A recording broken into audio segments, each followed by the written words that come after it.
The following is a presentation of Foosball Radio. It's too loud. You're too old. The way this went, oh! I was a good bar player. Okay. It's very vocal. Very vocal. I wanted to win. This is Todd Lafredo. You're listening to Foosball Radio. It's FoosTalk Live. You talking to me? Compelling and lively banter. Are you going to talk to us? Talking foosball. Foosball was how I measured my value as a man. You took that away. Players and fans, promoters and pros. Unedited and raw. Talk. Living in the moment. We have a lot of important things to talk about. All while practicing social distancing. Cool. We'll talk. No big whoop. Let's get this thing started. FoosTalk Live. Coming to you live from the Foosball Radio studios, it's another episode of FoosTalk Live. Hey there, I'm Tom Robinson, and I want to personally thank our Patreon pillars for their support of Foosball Radio and FoosTalk Live. Here's to James Sparky Castillo, David Kalla, Jay Teal, Brian Schmid, Cameron Burrows, Mike Green, Jimmy Love, Dwayne Stewart, Judy Schober, Jamie Kunst, Rob Cutler, Reed Rector, Clay Toomey, Adam Gilson, and our friends from the 716 Buffalo Foosball Club. Thank you. Your support brings continued and expanding content from Foosball Radio and FoosTalk Live as we cover the greatest sport on earth. Visit patreon.com/foosballradio to find out how you can become a Foosball Radio patron. Learn about the exclusive benefits we offer you. FoosTalk Live is brought to you by Original Leonhardt. The Leonhardt Tournament Model is the most popular foosball table at the ITSF World Cup. Designed and handcrafted in Germany, order online and have it delivered to your door. Visit www.original-leonhardt-usa.com and use promo code FoosTalk to save 10% off your purchase price. It's episode number 146 of FoosTalk Live. Happy Super Bowl Sunday, I guess it's appropriate to say, although if I were watching television, it would be the Puppy Bowl, dude. That would be the thing I'd be checking out right about now. Anyway, I'm Tom Robinson. We're back together again. We are live, despite the fact that it's Super Bowl Sunday, and I guess Jim and Mark maybe have a front row seat someplace. But, other people like myself, and of course the master of meat, that would be Adam Gilson. You really would be. We need to get you some new writers, Tom. I don't know. That is better than some of your other stuff, though. I'll say that. It is. Well, yeah, I'll take that. You're well seasoned. Let's put it that way. Okay, I'll take that too. Whatever. But yeah. But no, it's the Super Bowl. We don't expect a whole lot of people here tonight with us, or maybe we do. You never know. It doesn't really matter. Yeah. We're here to talk about foosball, and I'm really excited about tonight. I'm really excited about what we're going to be talking about tonight, the continuation of the Horton tapes, and we'll be bringing Mike Green on in a minute, but to talk about that. But I just, we got to keep this whole foosball radio thing going, and I'm excited about it. Oh, this particular occasion, of course, when the world is watching one small screen and watching a bunch of guys hit each other, I mean, there's an alternative, right?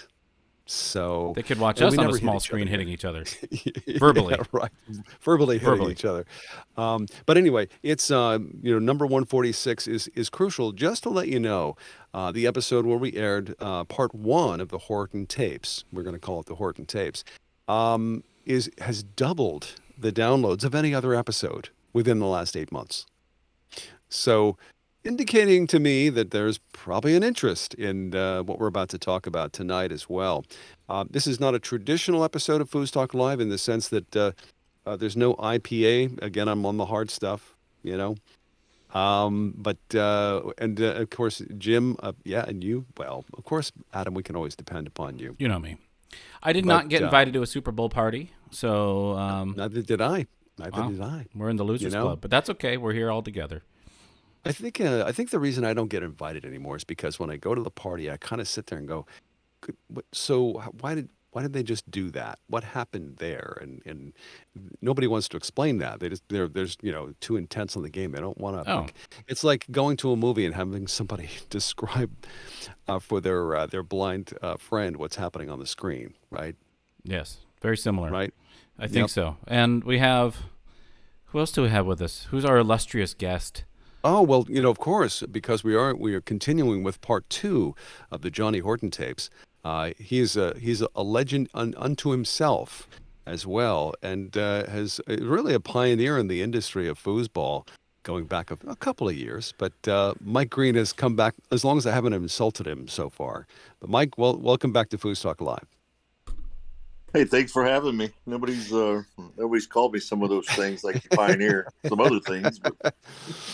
Well, I'm judging from what we heard about in the first time we talked about these tapes and the things we heard. Johnny considers you an innovator.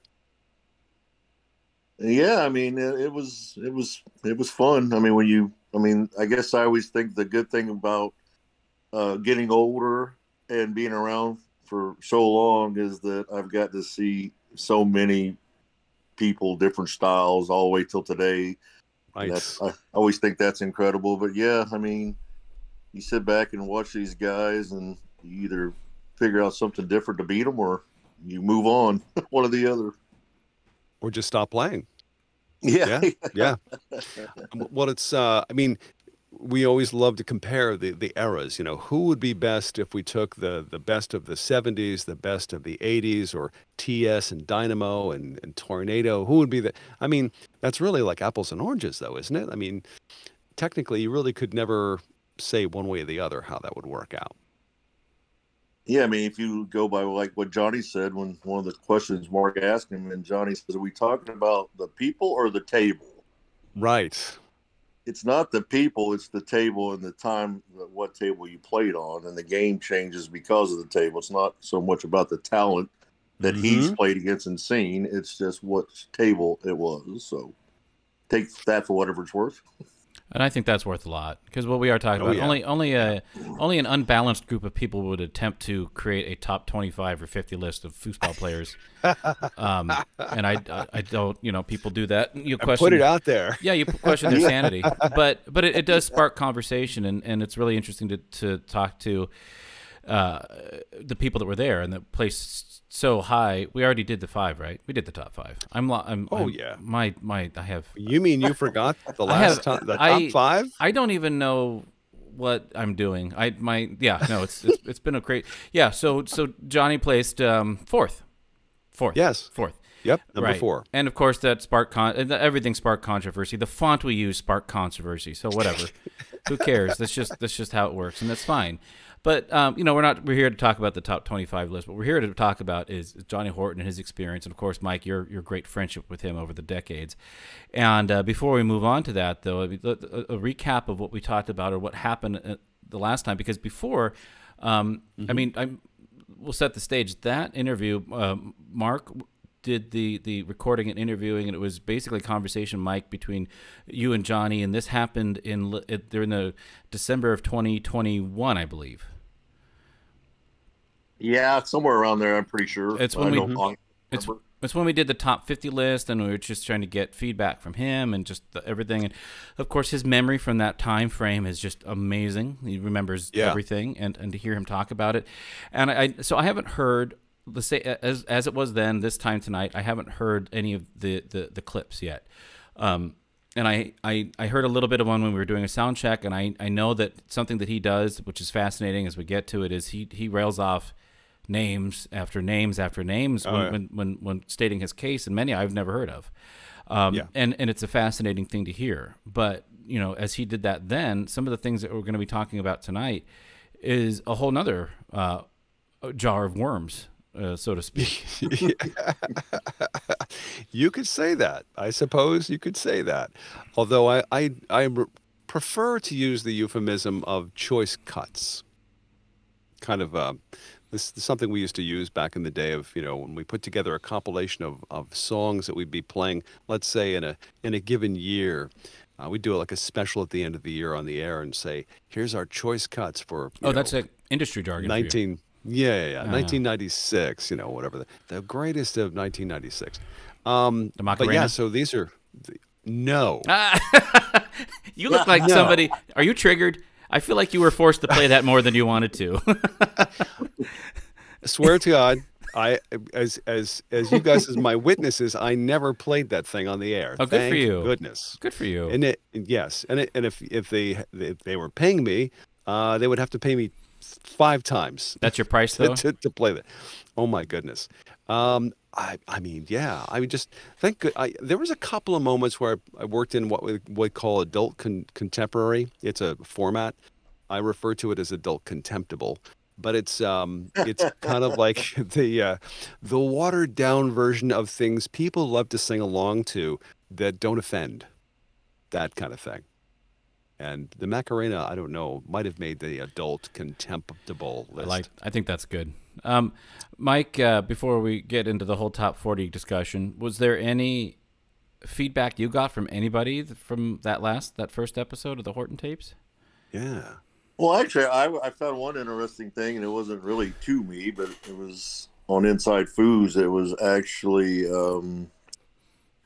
Rico saying that how he was why Johnny Horton in the top 4, and Mark answered and said, well, because he's the only one that won a singles world title in 3 different decades, and let that sink in. You know what I mean? That's pretty incredible.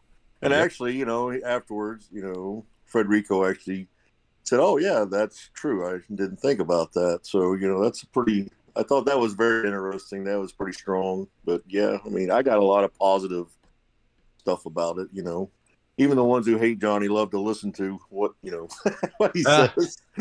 Do you think that's because? Do you think that's because he's willing to say what might be on other people's minds? They just don't want to say it. Oh, absolutely. And sometimes, you know, I mean, you know, sometimes he says things when he shouldn't, but, you know, but don't we all? I am guilty of that. Oh, yeah. But, you know, and plus, like, also just, I always say the time that we grew up, I mean, that was not uncommon to say the things that were on your mind. You know, it was just like you just said the things that you thought, and then, you know, people were all right. They could deal with it a lot better maybe back then, but sort of like when they talk about, oh, how couldn't he possibly cheer against Tony and Ryan when you like them both? Well, we all got along, but I love Sydney Head. She's one of my favorite people who ever lived, but she was playing my 2 friends in super doubles, and she won the women's, and she was beating up on my buddy Carl Miller pretty good and Mike Belevin. So we all went down there, and we were in the stands just biting and baking, and we're all cheering, and she's laughing, and her crowd, you know, so nobody took it serious. We just, you know, there was no, you know, you didn't have to worry about all the what people thought so much. Well, yeah, no, but to that point though, I think we're going to get to that when we get into the you know, the clip. What do you call them? Choice cuts, Tom? Is that what? Choice cuts. Wow, yes. That's just so intense. But Wagyu. well, yeah. But when we get into that, because I'm not just talking about like Johnny's personality on the table or the whooping and the hollering. I'm talking about the stuff that he's willing to say about the state of foosball and you know, based on his time with it, you know. And I think that you know, we're going to be hitting the ground running here soon, that really speaks to that kind of willingness to just say what's on his mind. And a lot of people just, you know, I think it just makes people uncomfortable. Well, you need candor, and he needs. I mean, obviously, he's lived an extraordinary life as a foosball player at the top level, so perspective is everything, right? And regardless of what, you know, what people perceived of Johnny Horton, like any other personality in any other sport, you know, there's the good side and the bad side. Yeah. And you know, the bad side tends to be exaggerated more often than not. Yeah. And you know, Johnny. I mean, correct me if I'm wrong, Mike, but Johnny Horton with candor is no longer Johnny Horton. This is true. No, absolutely.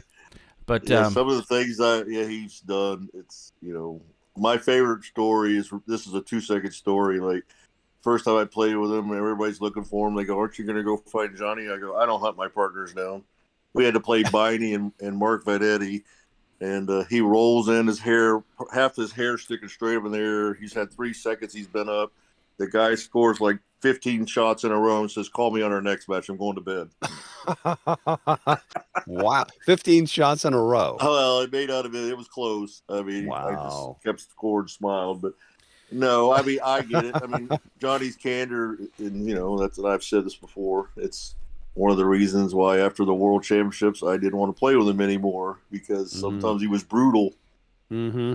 You know, but you Mm-hmm. know, then you get guys. I mean, Tom Yor, Mr. Nice Guy. I mean, Liz Hill was like 16, 17, playing good. She says, "Tom, I want to play mixed with you in Atlanta." He goes, "You're not good enough yet."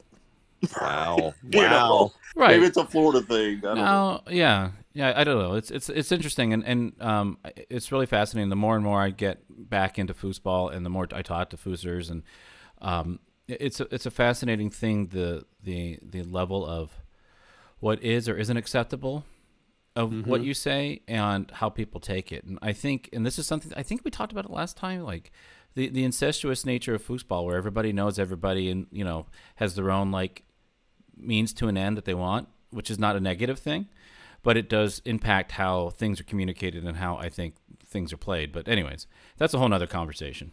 Yeah. And Absolutely. I want to dive into these choice cuts, but before I do that, I want to thank the people that are on Twitter, on Twitch with us right now. If you have any questions throughout the show, you probably don't right now, but throughout as it's happening, please shout out down there. I'm watching it. I've got it on my screen right there. I didn't go buy this screen for fun. I'm going to use it. So go ahead. For fun. Yeah. But before we dive in, Mike, do you have anything to say? You don't know what's coming, right? You don't know what the four things are. No, I honestly, I know. I mean, I remember like where we went, but I don't know. I really have no idea. Well, I would like to say a couple things maybe about the first one, though. Sure. Oh yes, Please absolutely.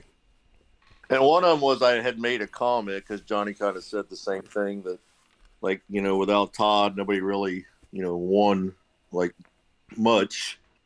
And I mean, I got to take that back because, of course, one of my favorite guys of all time is Bob Maloney. And Bob did win with Todd, but Bob played front in that tournament and played. I mean, Todd just kept score. I mean, that's how good Bob played. Right. And he also won, I don't even remember, maybe nationals with somebody. He was always there. So I didn't want to make it sound like Bob just got a title with Todd, because that's not what I meant at all. But I mean, generally speaking, though, there were more people, more depth of players, and it was difficult to, shall we say, repeat a performance from year to year. So winning open doubles in, say, 1985, very difficult to do it again in 1986 or 87. You probably didn't see that very often. no, actually, I mean, and again, I've always sound like I'm trying to pat myself on the back, but I'm not. But I won in 85 in the year that me and Adrian had played in 86. If we played for the winner, if we would have wound up winning the winner's bracket, winning the tournament, I would have been the first player ever to win 2 years in a row. Really? Okay. Yeah. Okay. And the year that me and Bacon, 85, when we beat Tony and Don, if they would have won, they would have been the first team to win 2 years in a row. So, Right. yeah, it was tough.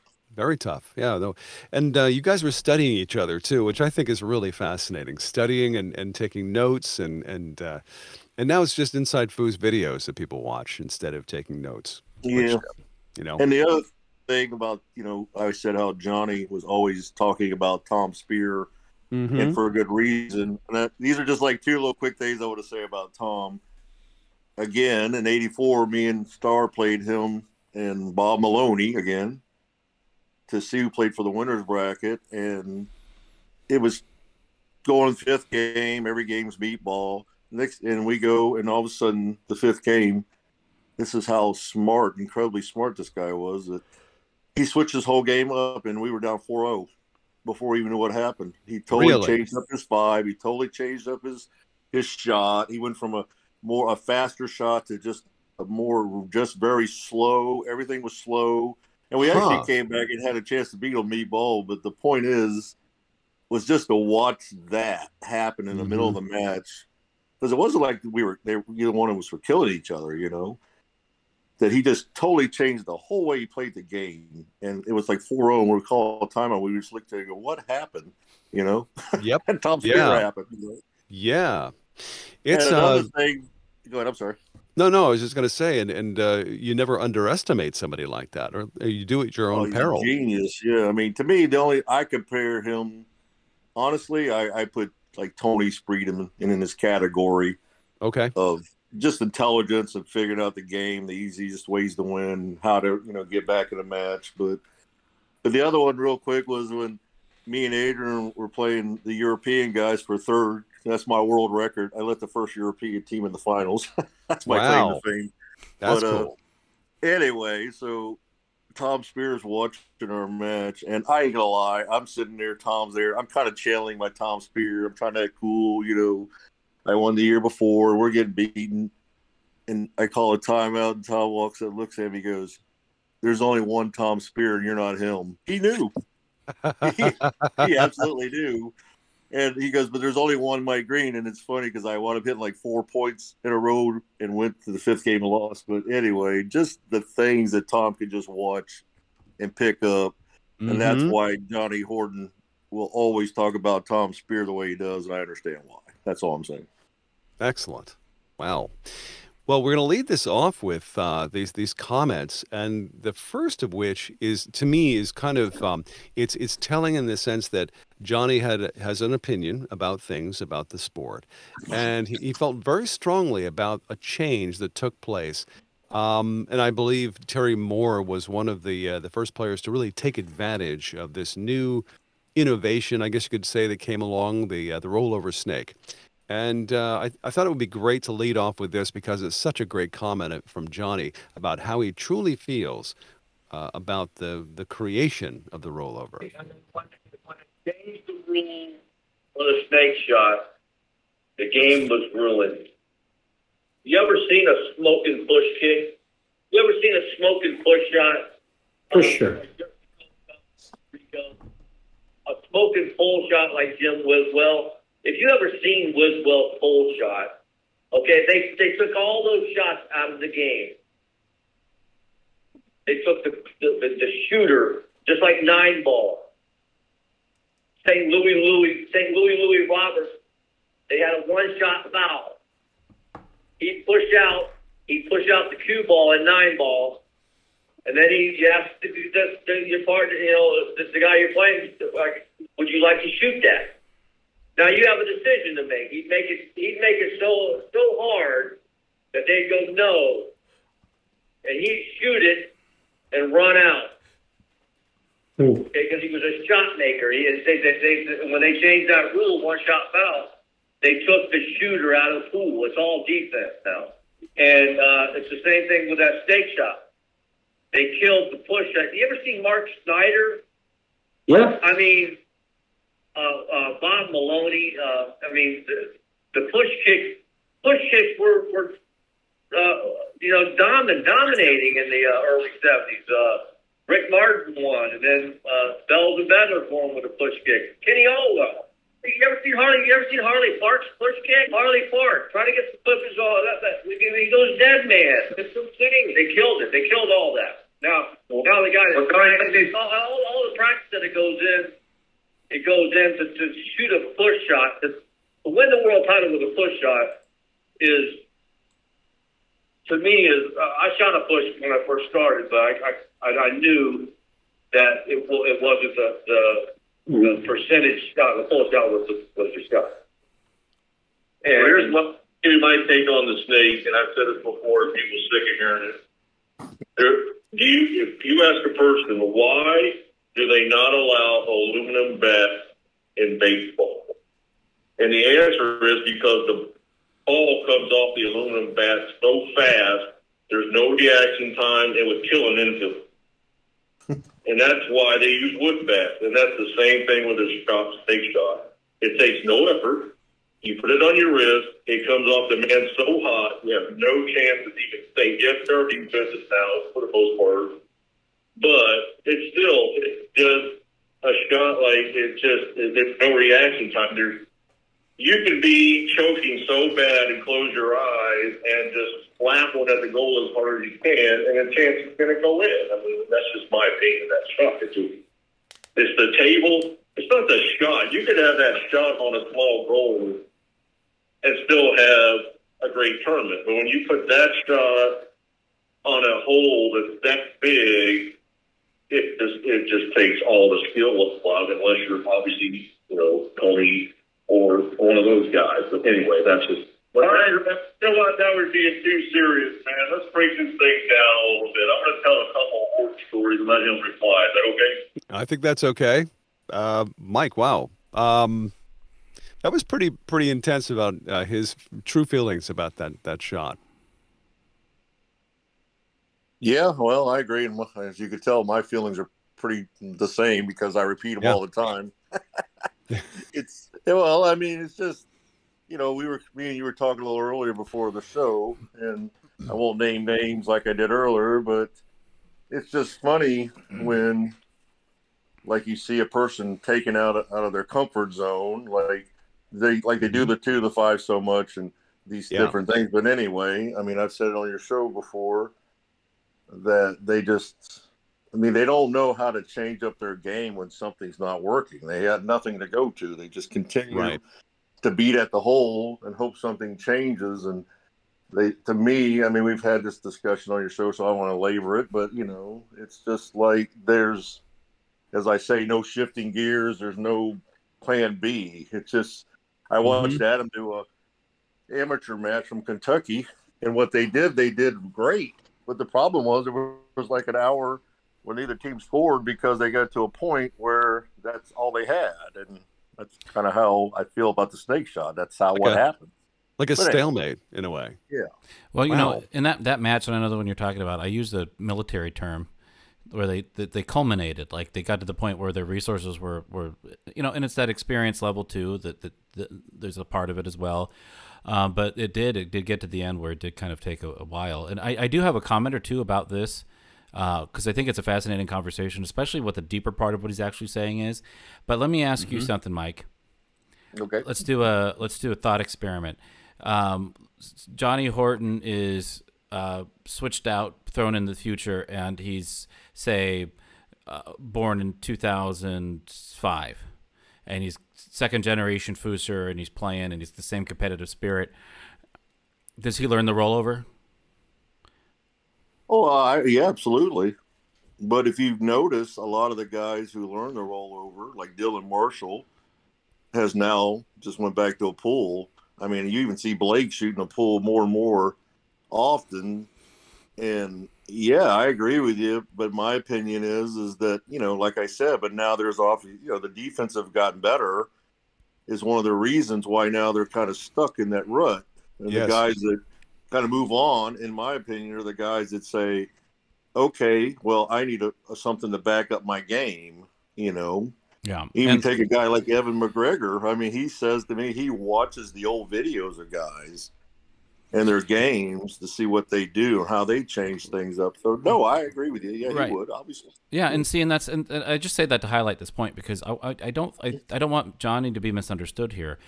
I mean, he's saying that the rule that allowed the rollover to be used was not good, not because of the rollover itself per se, but because it created a weaker field of players who didn't have a deeper ability set. Right. And I think that's a really important point to make because when you hear this argument being made by players, it's generally not with any kind of real rationale except for this is just not the way it is or should be done. But he's not wrong. And I saw that, and I think that we saw that not to name names, but would you agree? Because you were watching Evan McGregor play Rick Pomeroy in the finals. Rick wins. Rick is winning. Rick is winning with a push kick, which is arguably something that how many people shoot that now? Right. I mean, at these kind of things, and I think that is speaking to that. Something is lost, and I'll say something even deeper that I think about this, because my favorite shot's a pull kick, and I shot a push shot growing up, and I love those. And I switched to rollover because it's easy, and it's easier on the arm. But I feel like, much as certain languages just disappear over time because people stop using them, you could use that same rationale or that same concern for certain shots. As time progresses, people just lose the nuance of them. And it makes me worry about foosball in that regard. Now, that being said, I'm excited and all this other stuff about the future of foosball going forward, blah, blah, blah. But I do like the concept of the whole classic events, I guess, is really what it comes down to. I played for me, I'm sorry, go ahead. No, I was just going to say I played in the classic event, Texas State, which I really enjoyed. And even though it was a single elimination, and played a couple of pros in the first round, it was great because you didn't have to worry about, somebody just setting up and doing a rollover snake. It just wasn't there. It was great. Yeah. But that's what I'll say about what you said about, for me, when the snake first came out and started, like with Terry Moore, was doing good, I had some of the people say, "What do you think about this shot, Mike?" I said, "This shot's going to be great for the game for about 10 years." Mm. And then the skill level is going to go down as far as five rods and all that to me are more advanced than ever, but just knowledge, head knowledge between the ears, how to win is going to change because it has to, because it just takes all. Rick Pomeroy, he's a perfect example. Not only does he shoot that push kick, but he's got a great pull shot. So he starts out playing Leo LaGuardia, I can't say his last name, and the guy's bricking his push kick, and then he wins with a pull. So then he plays Evan, and Evan doesn't know how to block a push kick, so he switches back to the push kick. So that's what I mean by shifting gears. He's playing his opponent. He's not just going in with with this one-dimensional plan. He's like, if I got to do this or this or this. So, I mean, as far as that's what I meant by, that. I mean, and I understand what Johnny's saying that, I mean, there's a local guy nobody ever heard of, Rick Mabey in Florida, shot a wrist pull kick that was deadly. And those shots are just gone. You're just not going to see them anymore. The defense, in my opinion, that's why Federico cleaned up so much when he came over. It wasn't just the fact he's incredible and played with Todd. He played on so many different tables with so many different styles. Nothing surprised him, and he could switch up when he had to. But anyway, it's an interesting observation. Yeah, that's really interesting. I shoot a wrist pull kick. Yeah. Yeah, I don't shoot an open hand. Oh, okay. I love it. In fact, Dylan Marshall's shooting one now that's just, it's unbelievable. I'm sure. I don't pretend to be like everything Dylan does is everything is ridiculous. I don't. So I don't know. I just my take on that was that it actually wasn't that controversial because the point he's making is right. He's right. Like he's spot on. And there's got to be the middle ground. I don't know if there's an answer. I'm always trying to find answers here. Like. I think it's a cautionary tale, right? Isn't it? Like it's really adjusting. If you want to have the edge against other players, to have that in your pocket to be able to do other things is huge. Well, Tommy Axon, perfect example. He started out shooting his pool, and him and Russ King won the Worlds, and his pull wasn't working. He goes to a snake shot, and the rest is history. I mean, he just cleaned up. It was incredible. But he can still do a pull. Exactly. But he got to the finals shooting a pull shot. So. Well, we were also in that the pre-show chat talking about the fact that a lot of players who are currently on the tour don't switch positions. They're forwards, and that's that. And if they get into a single situation, they're just not as effective in the goal as they could be or should be as well-rounded foosball players.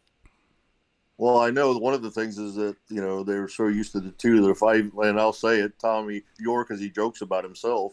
Mm-hmm. I mean, he does a 2 to the 5, which is great.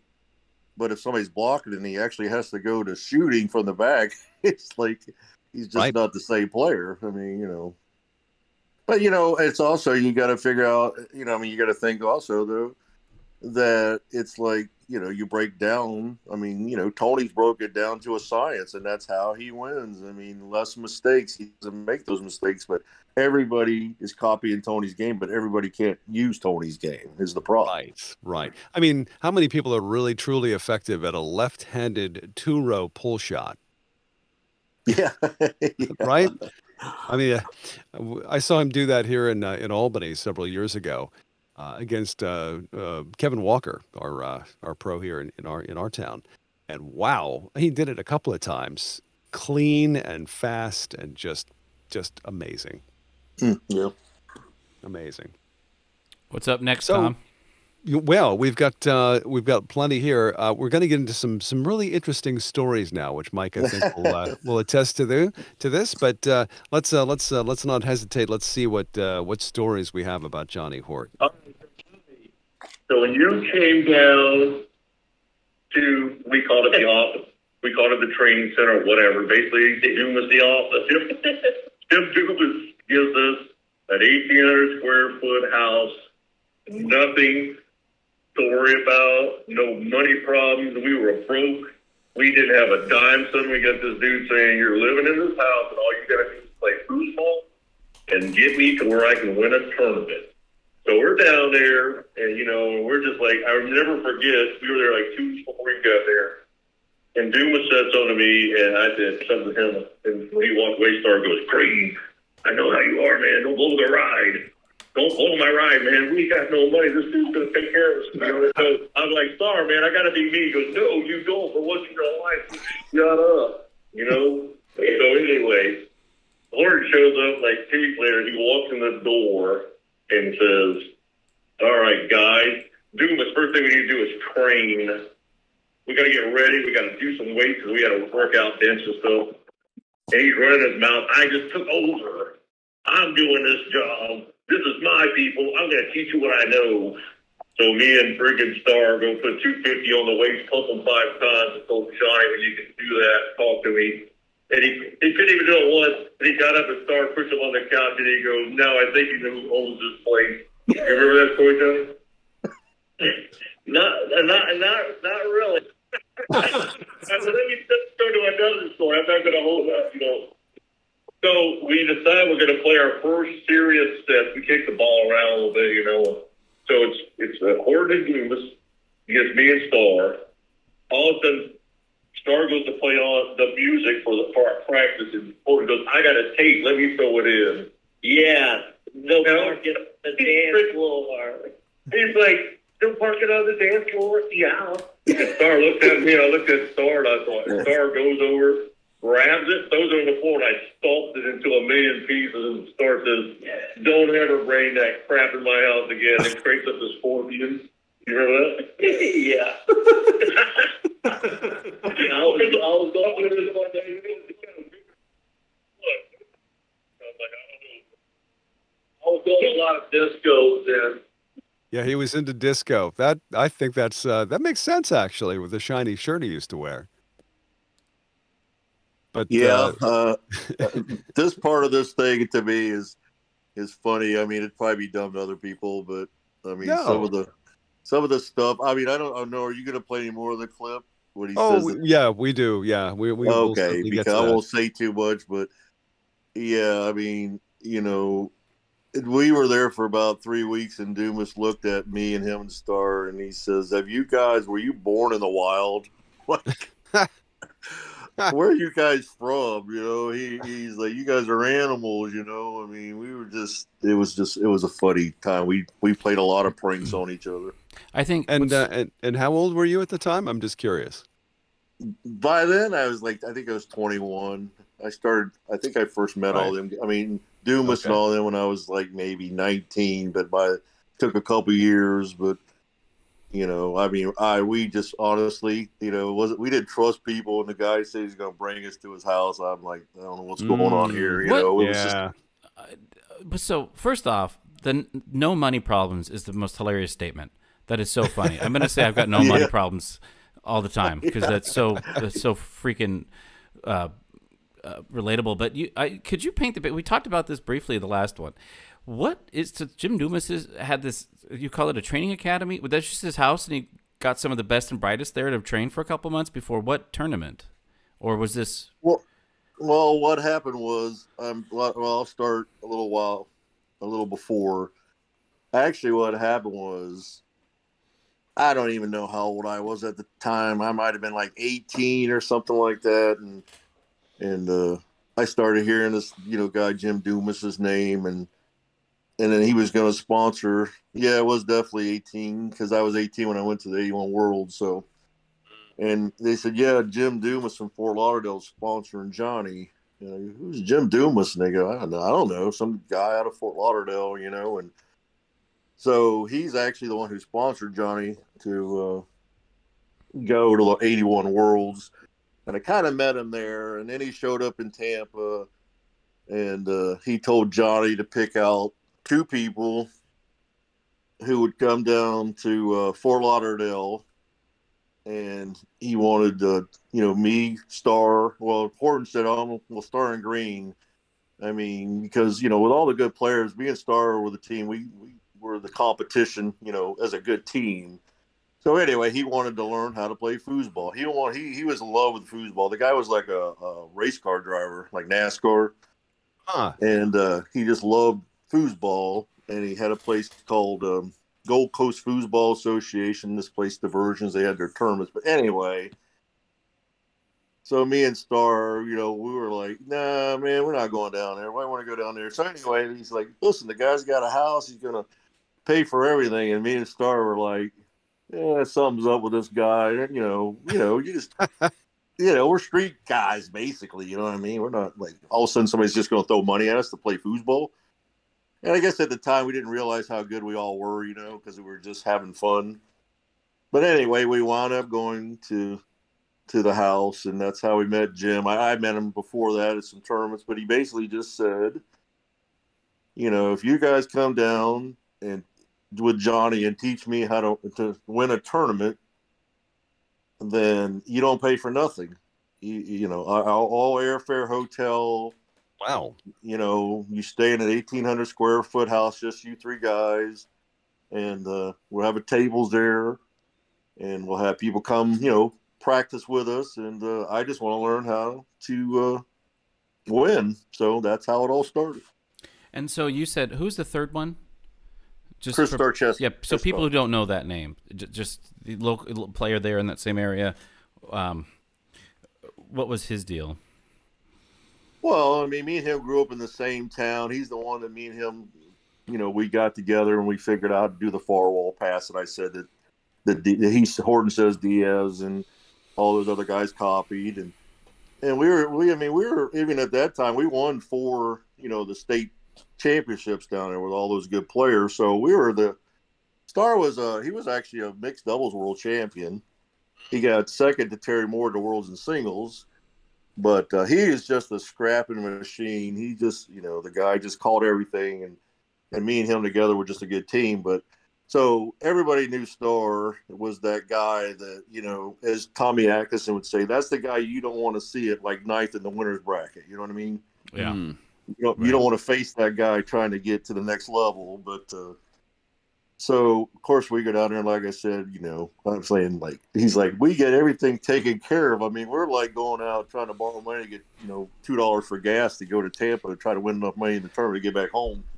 I think it's so awesome that you got to do this. I mean, like, I don't know how every single Fooser I know, myself included, would be like, well, heck, you want to pay for me to go stay at your house with a bunch of Foosers for like a month or two and train? No brainer. Yeah, that's just really awesome. But so was this a one-shot thing, or did this happen many times in your guys' career? Well, I mean, actually, I mean, I've said it before on your show that we didn't, because we didn't have any money, that we were sponsored a lot by people to play, like one-shot deal kind of things, But once we got with Jim, he, basically we had about 2 years where we didn't do anything. I mean, oh wow! I actually, when we won the Worlds, I mean, my half the money, I went to give him the money. He goes, "Dude, you don't owe me anything, man. You did it, So you let me keep all my money." So, that's legit. That's legit. And then, funny part of the story is I go to New Jersey, go to casino, and I blow it. Yeah. And I come home and I go, he goes, "Are you trying to teach me a lesson?" He goes, "Yeah, and he actually gave me my money back. It says, here, you got one more chance. Do something with it, Jeez. That's But funny. the guy, no, I mean, he raised us. I mean, even though we were 19, I mean, he taught us a lot. I mean, I give the guy all the credit in the world. He showed us how to do things, how to be smarter, make money, don't be idiots, and right. I got nothing but praise for the guy. But yeah, so basically for like the next couple of years, I mean, we were actually getting ready to go to Europe and play for like 6 or 8 weeks when Dynamo died. So he was going to pay for all that. Wow. So yeah, it's an experience that nobody's ever had. Yeah. Yeah, it's like Nirvana, man. I mean, that's a Fooser's Nirvana, that kind of situation. And especially to be away from home. I mean, that's really cool. Yeah, we took off into Winnebago one time for almost 3 months. Wow. And just traveled. Man. And the stories I can tell you about those trips, they were crazy. I can imagine. Yeah. Wait a minute. Hold on. I had one last follow-up question. That first story that you told, Mike, Johnny said that he didn't remember. Did he just not remember because it was just like whatever, or was there like a reason why he wouldn't have remembered that? No, was because there's like I could go on for 20 hours of stories, with Johnny. And the thing is this, like we joked about me and you before. You said I was freakishly strong. Me and Star were these guys that were just kind of strong from birth. And we didn't really work out. I mean, Johnny always worked out. He ran and he did push-ups and then he'd come run his mouth. And, so every time he got cocky, we'd put 250 on the weight bench and pump it 5 times. And we thought, once you can get it up one time, we'll listen to you, I mean, it was just everything was competitive. I mean, everything we did. We played foosball, and even when we had 20 people in our house, we wouldn't gamble for money, but it'd be like you had to do the dishes. Or you had to get on your hands and knees and walk around crawl around the table and tell everybody that Mike Green's the best in the world. So. Oh no! Oh, that's good. And the other thing that was so funny that I've heard Jim say, well, Mike never was a singles player. I was a great singles player. I lived with Johnny and Star and Chad Hansen, and loser singles had to do the dishes, and I didn't do the dishes all the time. I mean, I started playing Horton. He beat me like 5-0, 5-0, 5-0 before it was over. He was doing the dishes, and he wouldn't play me no more. So we should rethink our top 25. Yeah, right. If you, Mike Green in that list. Yeah, well, you know what? I think the problem was, Mike, because you were playing for the wrong thing. You should be playing for cash money. You should be playing for not having a dish duty. Yeah. Well, I only played the front twice. I played front and mixed, and I won mixed. And I played front and singles at the Masters. I hated singles. I won my first 4 matches, and then I forfeited to Greg Mandel and told him to go on. Really? I didn't want to play anymore. I hate Greg Mandel? 90s, early 90s. It's like 3rd or 4th round. I played Greg, and him and his brother. We were all like joking and laughing. And Greg, beating on. Correct me if I'm wrong. Greg Mandel is about 100,000 years old, right? He's been around. No. Oh, whoa. Hold on. He's been around forever. Let me stop you right there. I'm a year and a half older than Greg. Okay. So you're 100,001 and a half. I can do math, older Tom. Than Greg, but I'm telling you, man, he was there when they rolled out the Moses scrolls. But he's been right. I'm just saying, I've seen his name appear in the records for time immemorial. He was legendary in this market for years. But he's still good. I mean, oh yeah. I don't. He's I'm a product of the Mendel school of foosball, by the way. What's that mean? Yeah, Greg's a good dude. I like him and his brother both. Oh, yeah. Does he have a style? Yeah. Oh yeah. I mean, and Kevin Walker, our pro master, he's a Mendel devotee as well. Wait, is he a master or a pro? He's a pro master. Pro master. Oh, okay. Yeah, pro master. But yeah, Kevin made it because of Greg taking him out on the road, at the age of 15, 16, and learning to compete against the top, and was a threat right up until the point he decided just not to tour anymore. So did you know Pete Swartz, Tom? That name sounds very familiar. People don't realize, I'll tell a story that Johnny would hate to hear, but Johnny says he invented the tic-tac, but let me tell you, he went to a tournament in New York, and he played Pete Swartz, who used to shoot a Euro pin. And he used the tic-tac against Johnny beat him, and Johnny went home, and the next thing you know on tour, Johnny's using the tic-tac, saying he invented it, because that's that guy. The guy, Pete Swartz. That's it. Okay. He was doing the tic-tac passing, Oh, that's where Johnny got the inspiration then, of course. Well, I think Johnny kind of already did. It's a Florida thing for sure. Okay. He picked up a couple pointers from the guy. I mean, when he did, the guy, his 5-rod went next level, because Pete Swartz was very good at tic-tac passing. And that was on Dynamo? Yes. Got it.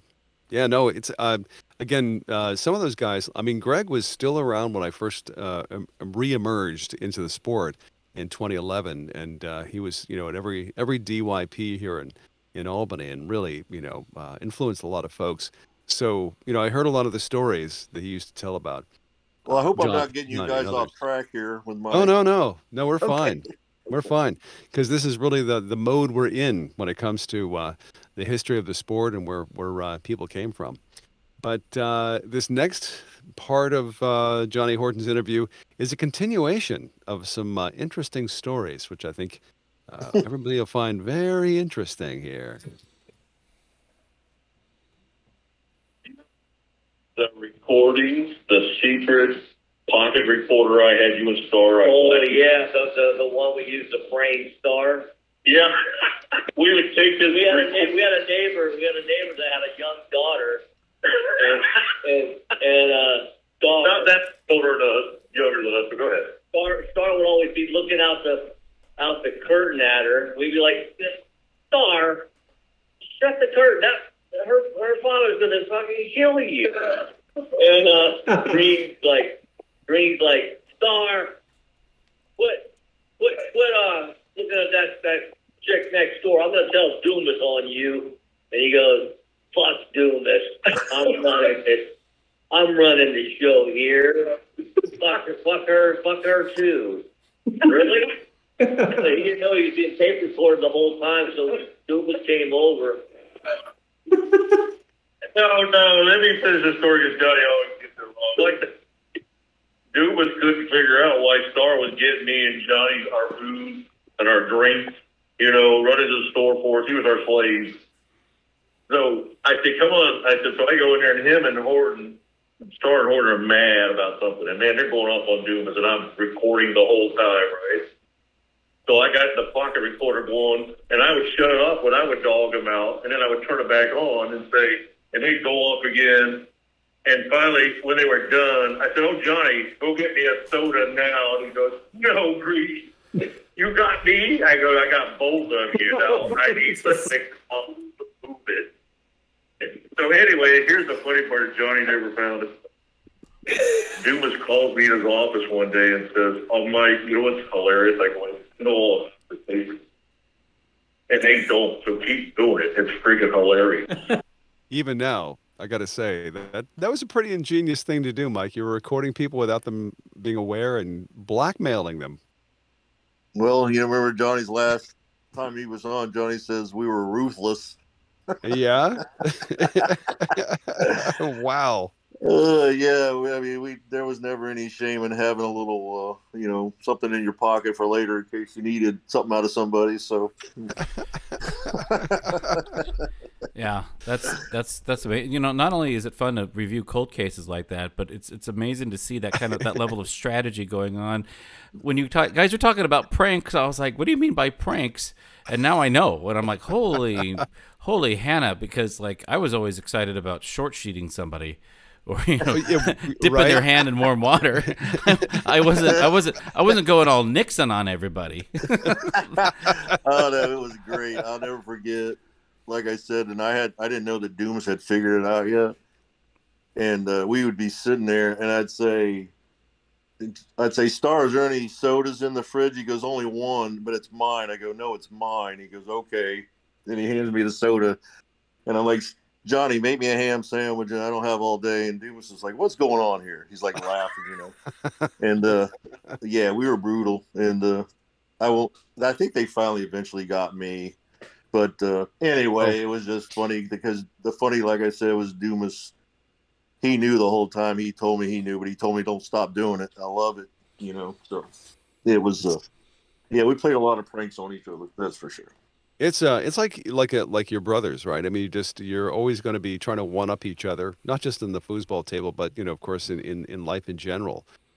What can you recall? What was the best thing you ever got over on Johnny Horton? Oh my gosh, those guys were so dumb. We used to, when ESPN first came out, you could watch the Friday night fights, and then the next day, they would replay them on Saturday. But nobody really knew anything about ESPN then. I mean, this is early days. Mm-hmm. And so I'd watch the Friday night fights, and then Saturday the three of us would bet on them. Bet on the fights after you'd watched them? Fights. and they would always be broke because they lost all their money, and they'd be like, "Okay, I'm taking this guy," and I go, "Sweet, I love that other guy." And they go, "No, I'm gonna take that guy because I already knew who won." So, and then we met. Then next thing you know, they had to pay me back interest when they needed money. So, wow. How long did you get away with that? Oh, probably about 3 months, and then one day Star coming in, and he like dove on me, attacked me.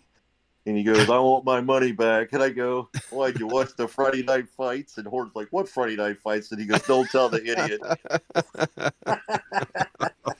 That's actually so funny. Like I can't even like laugh. Like you know what I mean? Like you hear something, it's just like that's really funny. It's classic. That is classic. I mean that's epic. And just I can't. But hold on, just real quick, Okay, because I just want people. No, I just like contextually, a lot of people, especially the younger people that hear that, are like, there was just nothing, right? Like there was no you weren't getting tweets, you weren't getting anything. Like you wouldn't have known that, and to legitimately have that be pulled on you for 3 months is not out of the question, right? And that's what makes it even worse, which is so freaking funny to me. And we couldn't even record. I mean, you couldn't really even record. So and you must have looked like with your pocket recorder, looked like a tech genius or something, right? Doing that kind of stuff, and then getting everybody out. I didn't know you were like an innovator. This is so funny. They weren't the only ones. Nobody was safe. I mean, when we'd have guys come in out of town, I used a recorder on them too, and they're like, it Horton them laughing because they knew they were being set up, so they would be like me, Horton, and Star slaves. You know what I mean? As long as they were at the house. So we did a lot of that to each other. It was fun. Love it. And I want my favorite one. Johnny tried to get me back, so I'm at a tournament, and he called me and he says, "Come to my room right now. I need you, man. There's some trouble." I go, "Leave me alone, Johnny. You never pull a good prank." And he goes, "No, I'm serious. I need you to come up here." So I said, "Johnny, I'm going to come up there. And if I come up there and you're lying, I'm going to smack you." So I get up to the room. I knock. He goes, "Who is it?" I said, "Mike." He goes, "You can't come in." And I'm like, "Why not?" He goes, "Nobody lets me in their room, so you can't come in mine." And I said, "All right." So I waited, no joke, 5 seconds. I knocked. He goes, "Who is it?" I go, "Pizza." He opens the door, and I smacked him and walked back downstairs. Yeah, I think we are really rethinking the top 5. Yes. Yes. No, we were bored. Well, we were bored. All we had to do was play foosball. Yeah, man. But that's my question, because I love these stories. These are awesome. But you also were in this highly concentrated environment of foosball practice for months with some of the greatest foosball players at that time, if not ever.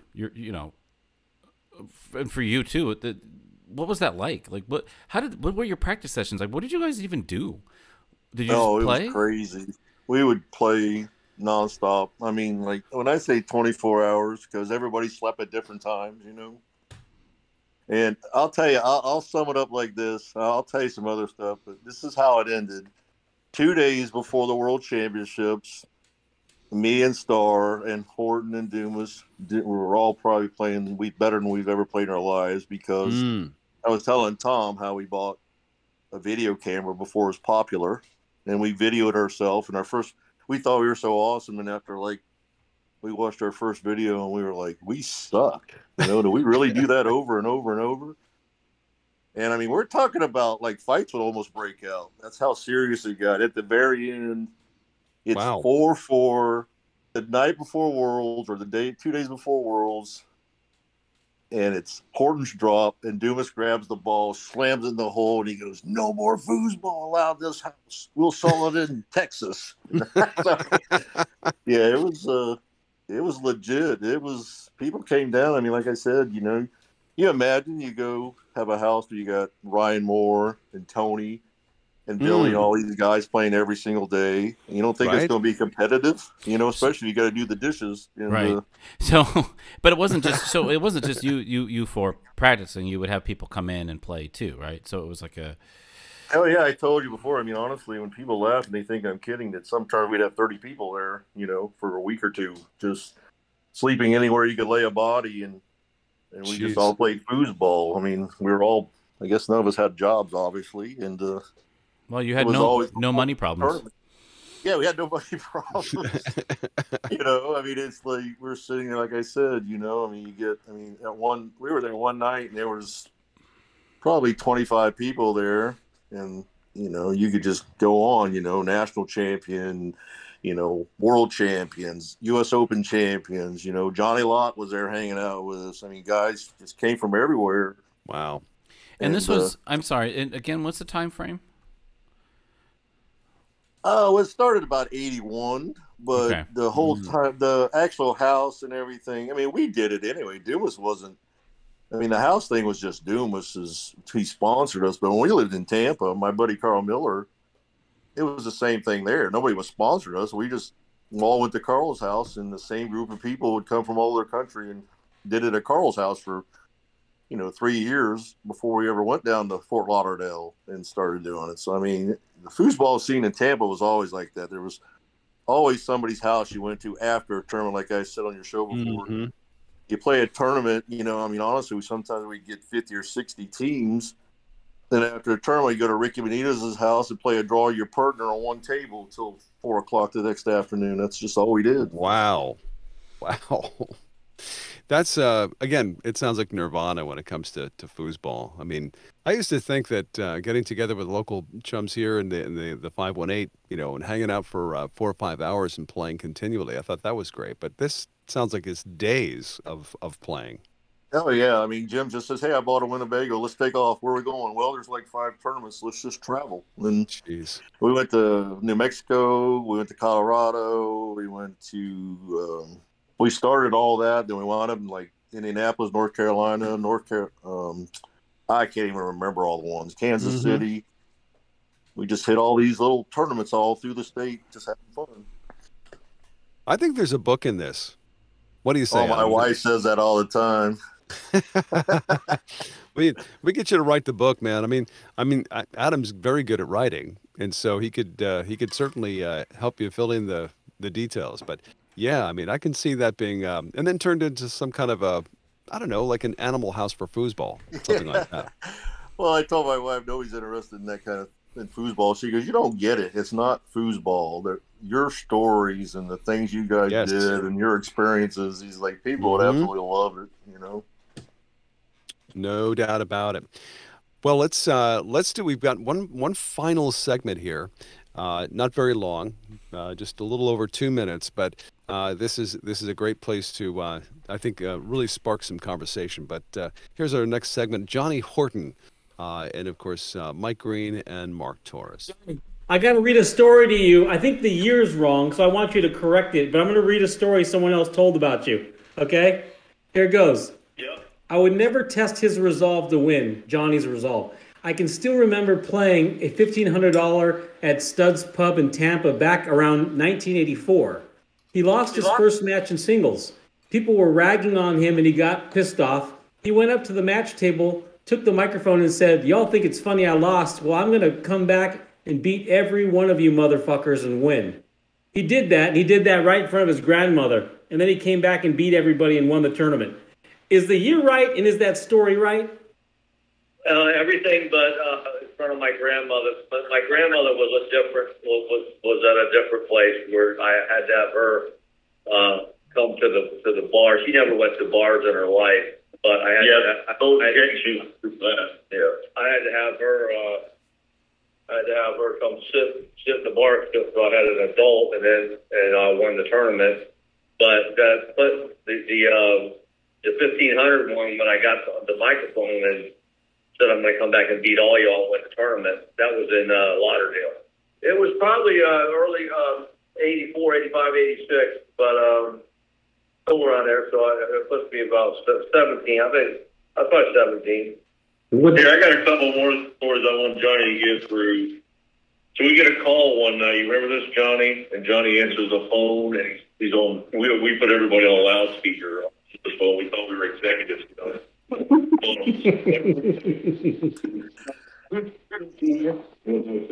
"Hey, this is Jimmy Cephalo from the Miami Dolphins. This guy's legit. You got a radio show." He's like, "This is Jimmy Cephalo from the Miami Dolphins." and I heard you guys won the world championships, and I'd like to interview you, man. This could be great for foosball. And Horton goes, get lost, loser. We don't click pictures and we don't sign autographs. The guy comes back immediately, and I'm trying to tell Johnny this guy's legit. We figured, honestly, we thought it was Chisholm, because Chisholm always did these great calls, you know. And he's like, listen, I told you, loser, lose my number. And he slams the phone down again. And all of a sudden, Dumas and freaking this guy, Tom Craig, who was his partner, and came in, and they're like, and I was like, you don't want to know what just happened. And I told him, but anyway, that's freaking hilarious. People didn't talk to Jimmy Sutton, put us on a sports show. Wow. Wow. Fame stares him right in the face and he slaps it. Oh, yeah. Jimmy Cephalo was a big time. He was a wide receiver for the Miami Dolphins, had his own radio show, loved foosball, loved everything about it, and he wanted to promote it. And sort of just told the guy he's a loser, get lost. He said we don't have take any idea who he was. We don't take pictures and we don't sign autographs. Is that what he said? He says, well, yeah, he says we don't click. We don't click pictures. He goes, we don't click. But we don't sign autographs. Why did he say that? Was it because he didn't know who it was, or because he just was like not in? No, that's not his thing. It was actually, I don't know, Tom. Are you going to play the Ric Flair thing? I thought maybe we'd save that for another time. Okay. I didn't isolate that. Part of it is Ric Flair. He'd say, "Woo," you know, all that stuff, and I don't click or I don't sign autographs unless I get paid, you know. And it was just a joke. And Johnny he honestly thought it was Larry Chesbrough because, like I said, like a crank call. Yeah, because like Larry, we'd be practicing, and the place we practice at, you know, in the back there was this gigantic window, and Larry would call at free corner out. He'd say like, and he'd call me first. He'd say, "Hey, what's Johnny wearing? You know, what's he got on?" And I'd tell him, and he'd call Johnny. He'd say, "I'm watching you through the window, boy. You look dumb in them white shorts." Johnny's like, "Who is this? How does he know I have white shorts on?" And he goes, "Look at your hair, man. Get a haircut, you loser. I should just come kill everyone. Let me start my chainsaw." And Johnny would freak out, be like, "Who is this? How does he know me?" But anyway, so that's awesome. Anyway, nothing like a little scene from Scream 2. Right. But wait, so you know, and I don't wish the social media climate on any of the kids these days with the TikToks and I sound old. Right. But all that stuff, like, but I mean, Johnny would have been just made for prime time on all that stuff. If foosball had that kind of thing, and I specifically just in this world and what we do with FoosTalk Live and everything like that, I shy away from that because I find a lot of it, especially for the younger generations, to be kind of damaging. I don't want that for them or for me. But gosh darn, if Johnny wouldn't have just shined in that. Oh, yeah, he would be incredible. People always say, "Well, how in the world could you guys come up with this?" I said, "Dude, when we were kids, they gave us a box to play with. You know what I mean? They sent you outside to, with a fake toy gun or a truck, and you had to make your fun. We didn't have the things that's where the imagination comes from. We didn't have all those things that I'm totally the happiest person in the world that I was born before all the technology, and I'm happy that I got to live through some of it." Mike, you're speaking to the choir here, man. I mean, it's a sad commentary on things that now that and I just asked this question of a couple of people yesterday who have young kids. I said, so let me give you a scenario here. It's 10 o'clock in the morning on a summer day. I get on my bike and I disappear from sight. No one has any idea. Neither of my parents have any idea where I'm going, and I don't tell them, and I don't come back until at least 6 in the afternoon. Would you let your kid do that? And unanimously, everybody asked that question too, like, "Are you kidding? No way." No, absolutely. That's a thing of the past. I say the same thing. My daughter says, "How did you guys communicate back then?" I said, "Well, I'd go to school, come home, do whatever I had to do. I'd go out with my friends, and I'd be home. I had to be home before dark. Yeah. I'd roll in after, however many hours. And I'd say, 'Did I get a phone call today?' And she's like, 'You had no way to communicate?' Yeah, none. Like, no, we didn't. And we loved it. Yeah. Payphones. Yes. Right, and I think a lot of that has to do, and the problem with that is it's Pizza Hut. Pizza Hut, yeah, it just started the degradation of society. You think about it. You've got food that comes in faster, 30 minutes or less. People are more obligated to be home and wait to get their free pizza. The pizza's filled with nitrites and preservatives, and then everybody ends up with, you know. Paranoia? Are you talking about me? Well, let me tell you something. Trust me, if they would have had what they had now, like if I could have been on a game and playing 20 of my friends, I would never left the house back then. Right. I'd have been like horse. I'd have been the same way. The difference is, like I said earlier in this thing, I think was, the thing about being my age that I love about at least foosball is that I've got to see so many different eras of people and how they played, and people are constantly telling me what the difference is, and I'm like, how would you know? You're 20, And I think it's interesting because both of you were telling those stories, and I think we're different by maybe 20-ish years, plus or minus a few, right?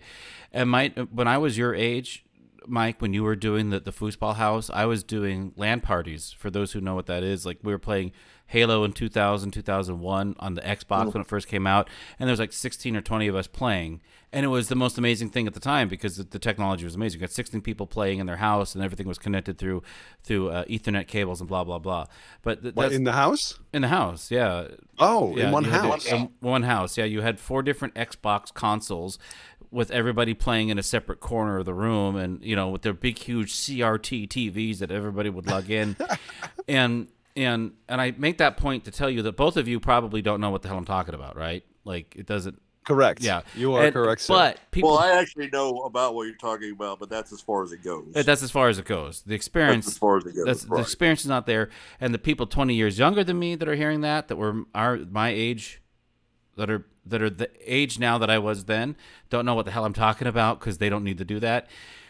And we're talking about this disparity from decade to decade to generation of these different experiences. But what's so fascinating to me is it always comes back to foosball, and you still have people that are from your generation to my generation to another generation with all of us with these different experiences still competing against each other at these things. And it's the most fascinating thing about foosball to me. And I don't know what the hell that means, but I feel like it means something. If I really think about it, I feel like there should be something that you can glean from that, and I don't know what yet. I'm thinking about it though.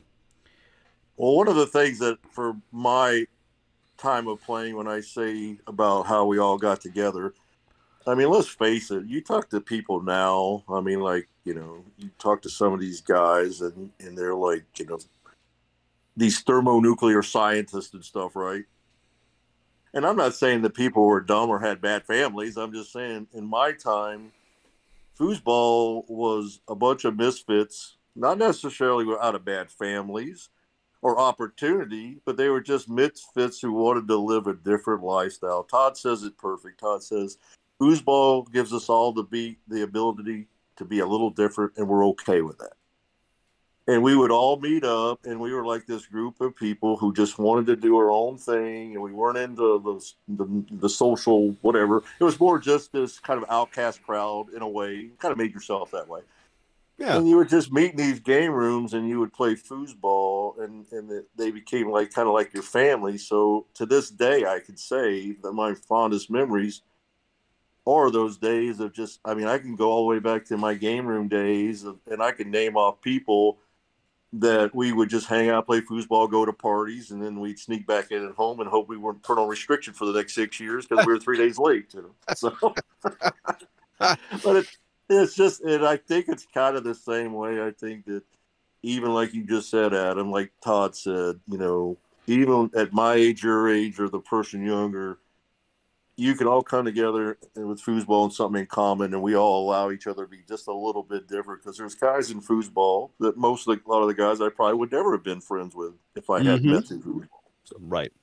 Agreed.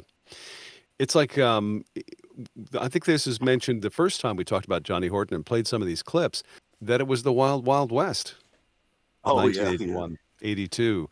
There was no standard set in place. A lot of the rules have changed considerably since then.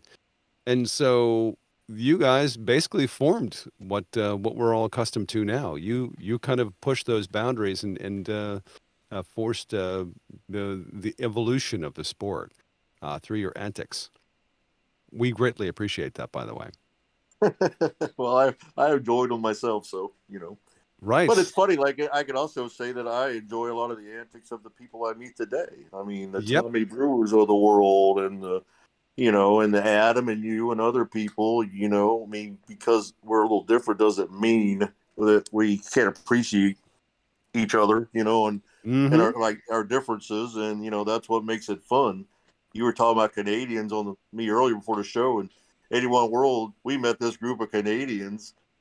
And back then on TS, I mean, they invited us to this party. We'd go up to this giant suite and, party with these Canadian guys. And the big joke is we kept going, hey, and they kept going, So and we had a blast for, a week. So, I mean, it was just like that. I mean, when I tell people all the time, it was amazing back then.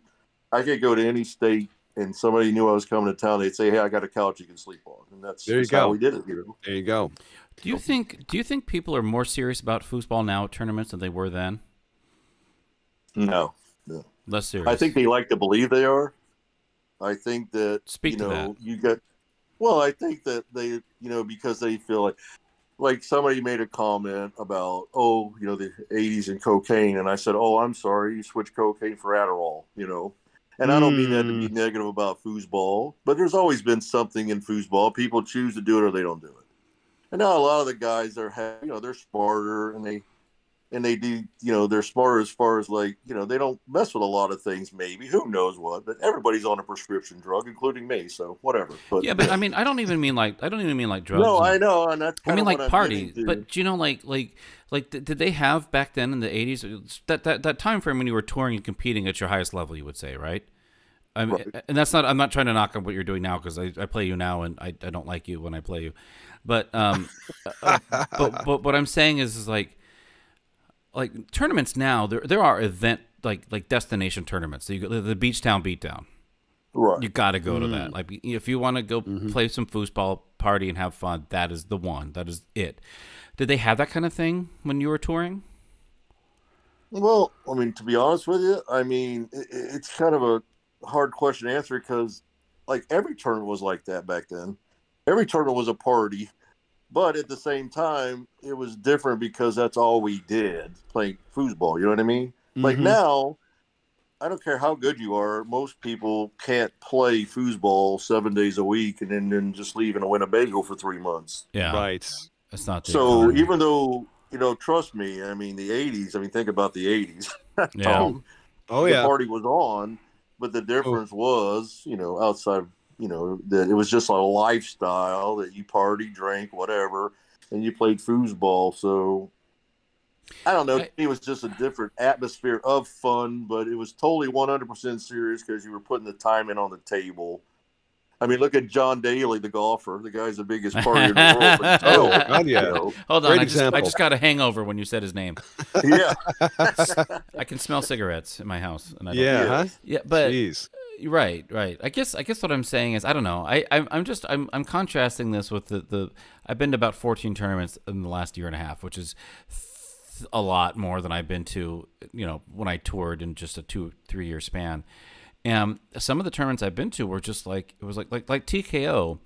TKO was not a party tournament, but it was like a foosball tournament, and it was like very foosball oriented, and everybody was there to play, and I loved that. It was a whole different environment altogether, and I really enjoyed that. But I also enjoyed, the one before that I went to was the mashup, right? The Portland mashup, which is a different thing. The people were there to play, but it was in a bar and it was fun. And I don't know. I think there's something to that kind of variety that foosball is kind of sporting right now, that has a little bit of this and a little bit of that. It's kind of fun. No, I agree with that. I mean, I see what you're saying, but no, yeah, absolutely. I think Tommy Brewer, and I don't even want to try to say his name because I get it wrong every time. I'll just say David. Luke Watson? Oh. No. Yeah. Dawad? No, I don't know. Dawad. You could say it, but no, I love their idea about foosball and where it's going. So I really didn't think about that because it's still kind of all new to me. But absolutely, I love that idea, the mashup. was a blast. Everybody had a great time. Everybody was having fun.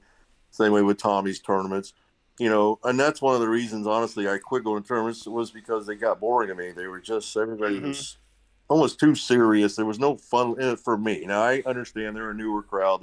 They're winning. That's fun. Winning is fun, as Evan likes to say. But yeah, I mean, I love the direction it's going in now. Let's just see what happens. I hope people catch on. Can I ask you one other question?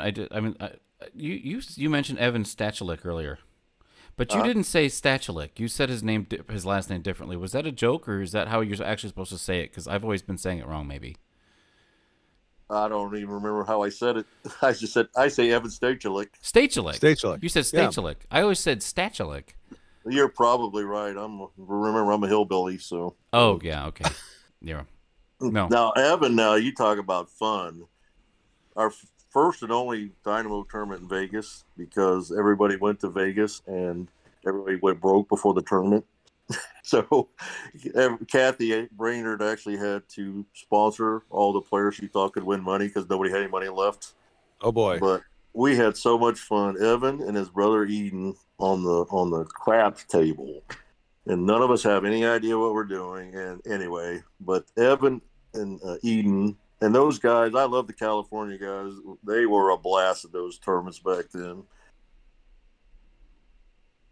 And they were good at craps? That didn't matter. We all went broke, so apparently not.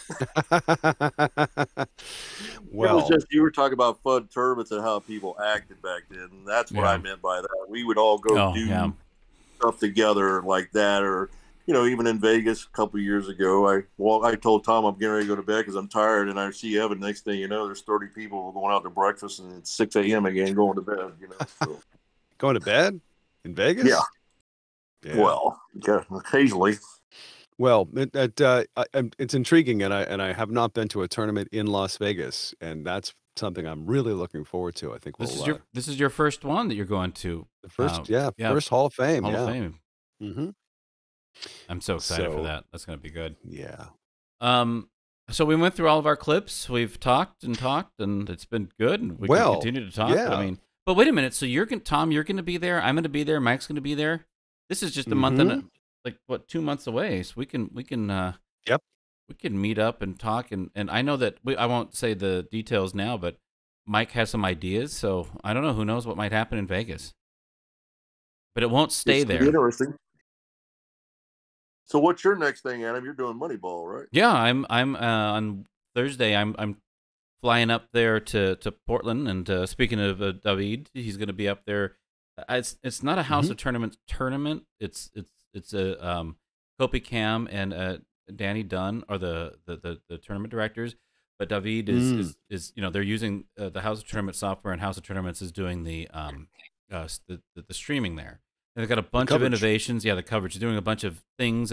Clay and I are going to be doing the commentary. They're going to be doing a lot of innovations and things that I'm really excited about, particularly how they're going to be running the matches on Table 1. It's going to be really fascinating, but I'm not going to get into the details because I don't know them specifically. But Tuesday night, 7 p.m. Pacific, 10 Eastern, on Foos Week, our second episode of our new Foosball radio show. With Hannah Smith, we're going to be talking to David, and hopefully, I think we're going to be talking to Jason Wicks as well from Foosball Sports Network. Cool. He won't be there live, but I think we're going to do a video, a recording of it tomorrow or something like that. So, okay. So there's going to be a lot of awesome foosball streaming this coming weekend from the Dallas-Fort Worth Championships and Moneyball in Portland. Setting some new standards, perhaps, for Moneyball and media coverage. I look forward to that. So, Mike, after all this time, I mean, you've seen a lot of coverage when it comes to Jim Stevens and Inside Foos. Now it seems to be expanding a bit. What would you like to see most when it comes to foosball coverage? Foosball coverage. Well, like I told Adam, me and Alan, which I've never been able to do any commentating, but we actually did. Some, unfortunately, because that guy we're talking to, what's his name there? Adam got sick and couldn't make it, and it was a real blast, and we had no clue what we were doing, flying by the seat of our pants. So we just started calling people up after matches. If they were friendly, we'd call both. If not, we called the one-on-one and just talk to them immediately. And to me, that was a lot of fun because a lot of the guys, like the one guy who was from Jacksonville, said to me, he's like, "You guys going to cut this out later?"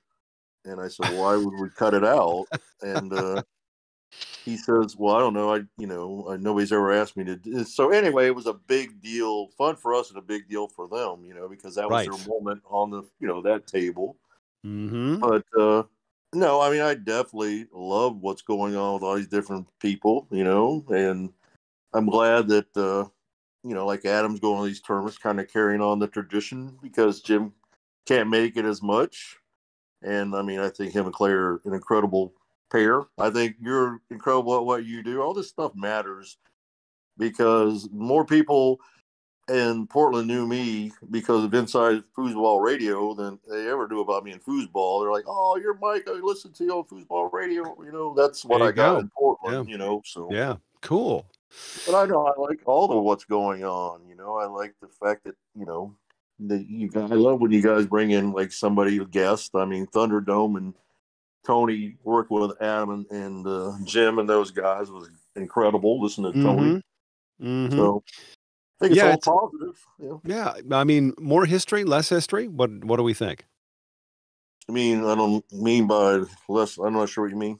So, like, we want to hear about the old times. Like we've just been talking about tonight with Johnny Horton. I mean, I find that stuff endlessly fascinating. Well, I've told you before, Tom. Yeah. Anytime you want to do something with me or you and Adam about the foosball history thing, Yeah. my wife says it's scary what I remember. I mean, she's like, "How do you remember?" I remember scores. I remember matches. I remember what matches they were. I have a history with a lot of those guys, so I love. You can't get me to shut up, as you've noticed. So well, it's all about the making sure this is chronicled and that we honor the past and of course get excited about the future all at the same time. I'll give it away that Adam didn't, but if I make it to Vegas, I want to try to do some stuff with some guys that I know are going to be there with you guys or Adam or whoever, to try to get them to actually talk about the past or whatever, some things that people wouldn't know. Oh yeah. Oh, and I think, I mean, I know who you're talking about. We talked about it, but that would be phenomenal. I would look very much forward to that. So wait, Mike, is it a go? Are you going to Vegas? I got to go to Vegas. My buddy Larry Chesbro's going and Lotus. I think that's going to be awesome. The two of you are going to be playing. I can't believe you're getting him out to do that. Well, he hasn't said for sure yet. He's actually been playing. He got a table. Lotus bought a table at the smash up, the mash up, I didn't. And Lotus says that he's playing incredible. Jumps in the back and he's just scoring banks out of the back like a machine. So you never know. We'll see what happens. Well, I got to say, I think we have to confab about this and make more determinative plans about how we get together and what we do in Vegas for sure. Now, is this any more to these interviews? Are we done? Yeah, the clips for now. I mean, I wanted to kind of take this in three segments or three shows. Yeah, that's what I meant. Sorry. Yeah, so we still have much more to come.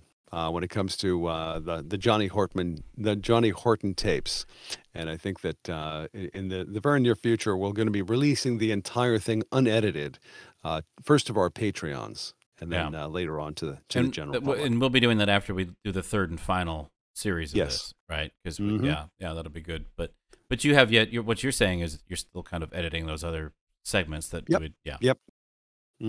Yeah. But you got to have the one about Johnny doing his dance moves.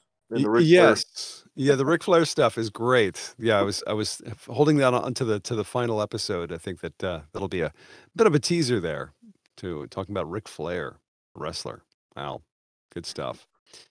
But at any rate, so wow, it's still Sunday, with Super Bowl Sunday. Does anybody know what's happened in the football game? I don't. Yeah, Kansas City won by 3. Oh, 1 by 3. Okay, it was close. Yes. 3 sounds close. Honestly, Adam said, "Do you watch the Super Bowl?" And I said, "I really could care less about multimillionaires complaining about how they don't make enough money and life's not fair. So, and I grew up a huge football. I played football, baseball. I was a huge sports geek, but I'm so totally over football. So all the people out there, God bless them. Yeah, and I grew up in a baseball family, so I never really watched. Yeah, I never really watched that.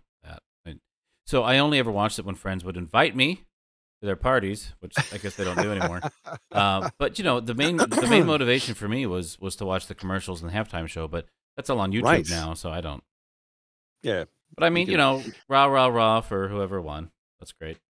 Yeah, well, actually, it's interesting because I haven't seen it. I actually saw it, but obviously the volume was turned down. But I want to see. I guess John Travolta did a old reenactment of Grease, a song in Grease or something. For what, the halftime show? Yeah, dude, don't be a spoiler. Well, I didn't. Well, I guess you don't watch much TV because it's been like on every station in the world. I didn't mean to spoil your halftime show. Did you say TV? What's television? Who? Well, Tom, sorry. I guess I won't be coming back. Yeah. How dare you spoil the halftime show? All right, well, I won't even tell you what happens with Guns N' Roses then. Oh. Just joking. Oh. Hey, Tom, just real quick. How come that calendar behind you says September? Oh, because that's my favorite calendar. I can't throw it away. Well, I mean, do you want me to share with you what it is? Well, hold on. Just changing just changing it to the actual month doesn't mean you have to throw it away. Is it a Star Wars? It looks like a Star Wars thing. Star Wars. Oh my goodness. Oh, hold on a second. Hold on. All I can see is we're gonna find out here. Oh, he took off the headset, Mike. He's pissed. Yeah, I can't see Tom anymore. He disappeared 10 minutes ago. But I believe you. Nice. A nice headsets. We're about to get something. Yeah, I just realized we're like 10 days away from the Georgia tournament. Oh, it's a Lebowski. It's a big Lebowski. Yeah. Okay. Lebowski. Is that the carpet behind him? Oh yeah, it tied the room together. Yeah, it tied the room together. Here's my all-time favorite character from the movie. John Turturro. He's on what, 5-6 minutes total? He steals and it. He just steals the movie. John Turturro is awesome. I mean, unreal. Yeah. The Jesus. Yeah. I love it when the Jesus, they're talking about his past. And they showed the Jesus in the civilian clothes, like an ordinary guy, going door to door to talk to his neighbors about the fact that he is a convicted pedophile and that he's now moved into their neighborhood. Yeah, that was a highlight for me too, Tom. So I guess we should probably wrap up.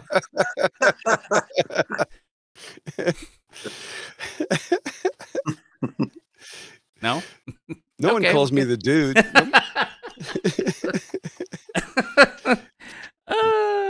Wait a minute. Mike just said something. Go ahead. I'm sorry. Mike was just saying something while you were grabbing the calendar, and this is something we're going to be talking about on Foos Week.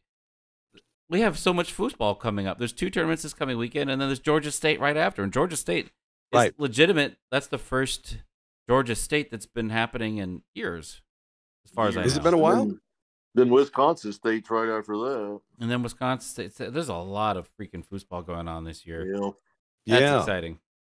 No, I took a survey yesterday during our Smashdown. We had 40 people show up for our Smashdown, and a lot of them came from places like Massachusetts, Canada, Central New York, Western New York, and just taking a toll or asking people in general, what are you doing? Are you going out on the tour this year? And a lot of them said, yeah. A lot of them said, yeah, it's been a while since I've been able to do it, but I'm going out this year. And several people said they're going to Georgia State. Yeah, that's like 10 days away. That's unbelievable. Mike, you're going, right? I am going. Yes. Who are you playing with? I'm playing with Tom Yore. Tom Yore? Yeah, I'm playing with him in Georgia State and Florida State. Are you playing in anything else in Georgia State besides Open, or? I'm playing Expert with Noelia. Oh, cool. Wow. Yeah, no, that's good. You guys. She's a great player. Yeah, and your chemistry. Hopefully, you get her focused and. Shoo. Yeah, she's a blast. Yeah. You both know we were at Eric's house, and there was a bunch of good players playing there, and Noelle was there, and me and Dylan played her and Lexi, and I got the ball 4 times and scored 4 banks, and she looks at me and goes, because she's hilarious. She says 2 things. She goes, Mike Green, Georgia. That's awesome. You get the big smile on her face. So did you is there a pro event? Is there pro doubles there, or are you playing in just expert? And yes, there's pro doubles there. I kind of have a partner, kind of don't. I keep waiting on you to play, but you refuse. So, but I think I have a partner for pro doubles. I'll have to find out for sure. Good. But by the time I go, I will. Good. I don't know. I kind of honestly, I kind of want to just have some fun and then play like a couple events. I'm not really sure I want to play a whole lot of events, but we'll see. No. Well, the venue looks awesome. So, I mean, it's gonna be awesome. Yep.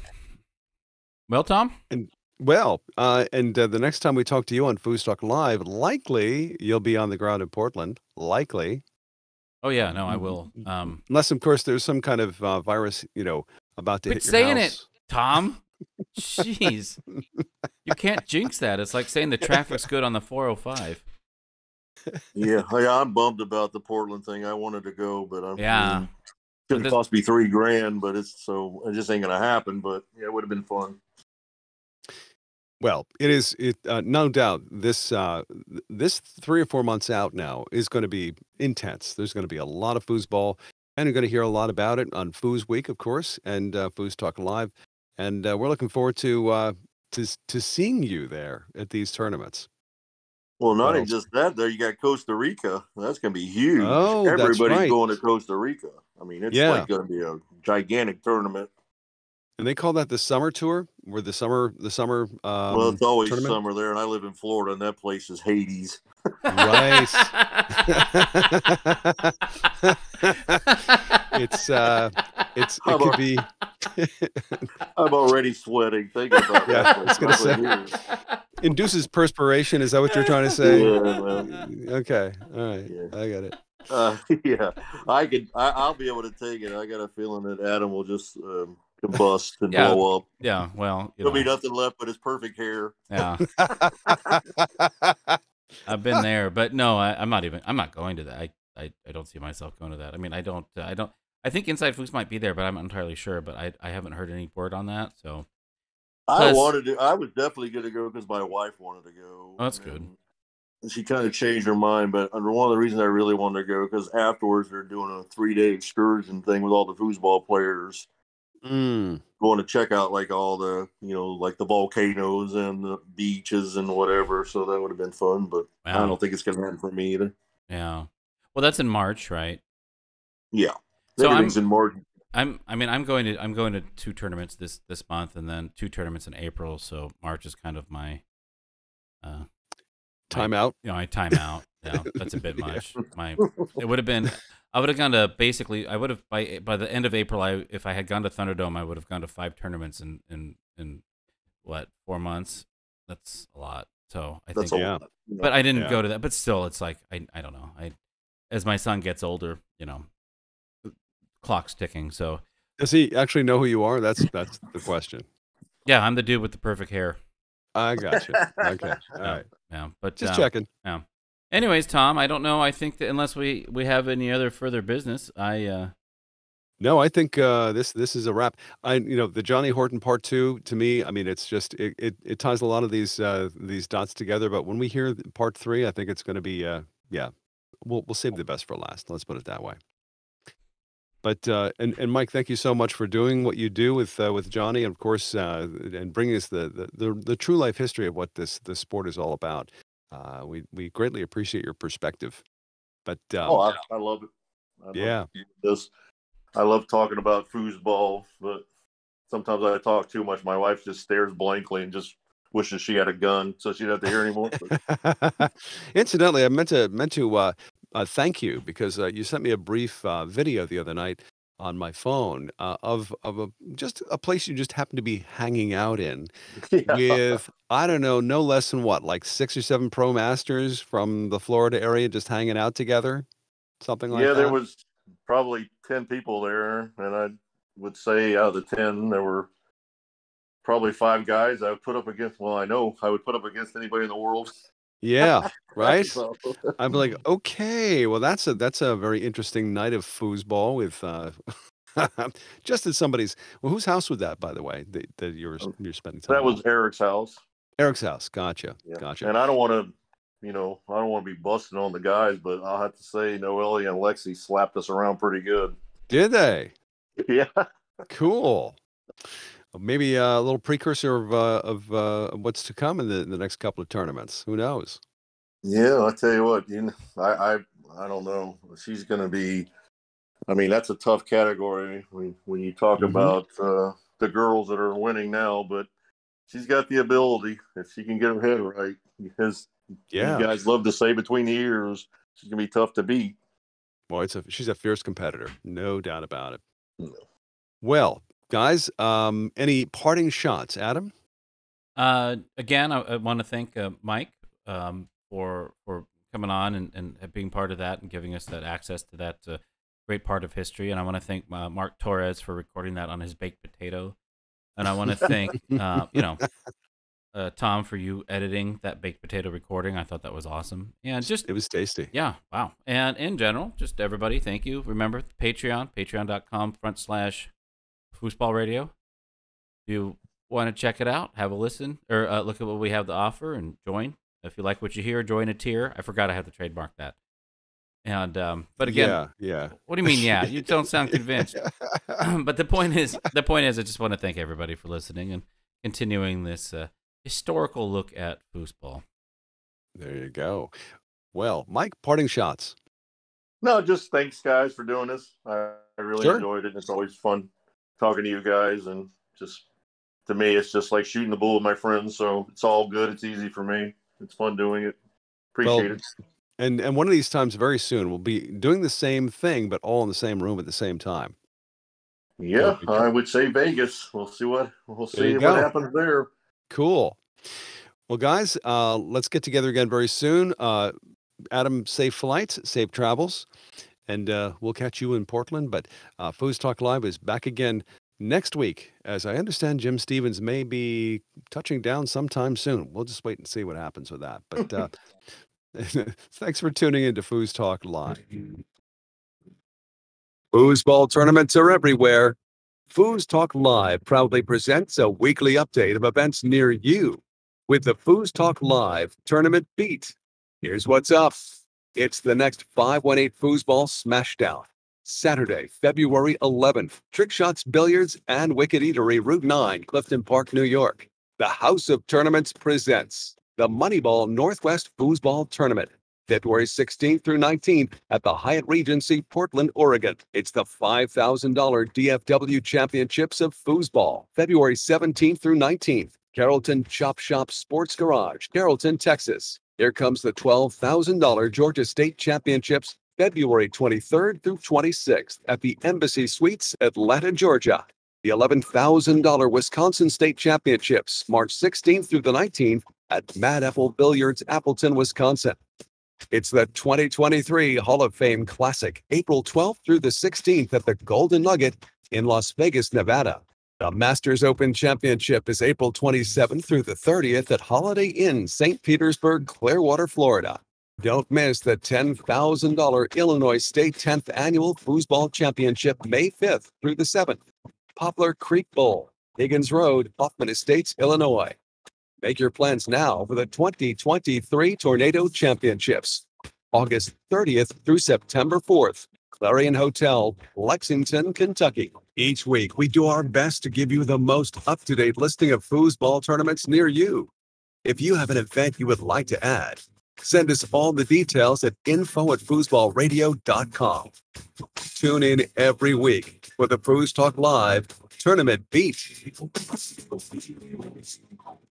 FoosTalk Live is a product of Foosball Radio. With gratitude, we recognize our Foosball Radio Patreons, our FoosTalk Live sponsor, original-leonhardt-usa.com, and thanks to InsideFoos.com for use of their audio during the show. Tune in again next week for another episode of FoosTalk Live. In the meantime, we'll see you, Susan.